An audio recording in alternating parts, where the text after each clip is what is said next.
Scenes of destruction across Barbados as what began as a tropical storm turned into a hurricane while battering the island for most of Saturday. From early this morning, gusts of between 50 to 70 miles an hour turned into maximum sustained winds of 75 miles per hour, ripping off roofs, tearing down power lines and slamming trees into homes and across streets.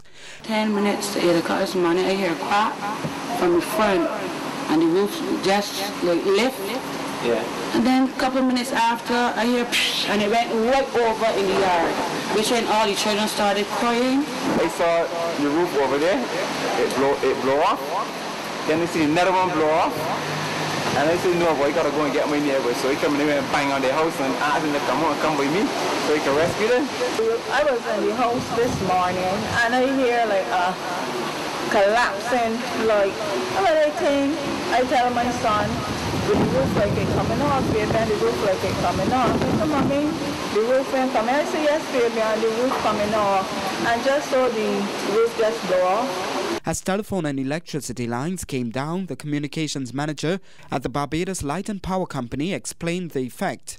We lost most of the electricity across the island.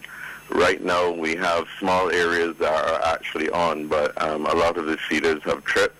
And what we will need to do as soon as our crews actually arrive on site, we will set up a plan to fully assess the situation, and as soon as possible we will try to start the restoration.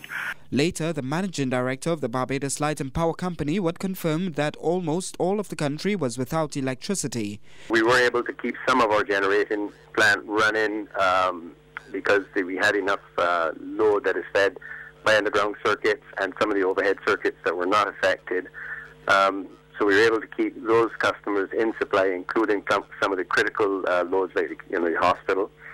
And so it was not an entire island-wide outage, but certainly it was probably 75–80% of the island that has been affected. Both Liat and American Airlines cancelled all flights in and out of the country, and up to news time there were no reports of loss of life, but one media worker described the destruction as significant.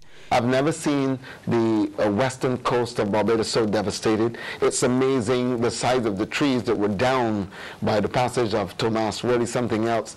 And St. Lucie had an eerie feeling about it earlier this morning, very, very dark, a tremendous amount of rain and some surges that were crazy.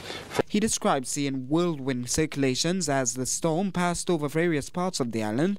Meanwhile, the storm has put a damper on plans for the funeral of the late Barbados Prime Minister David Thompson.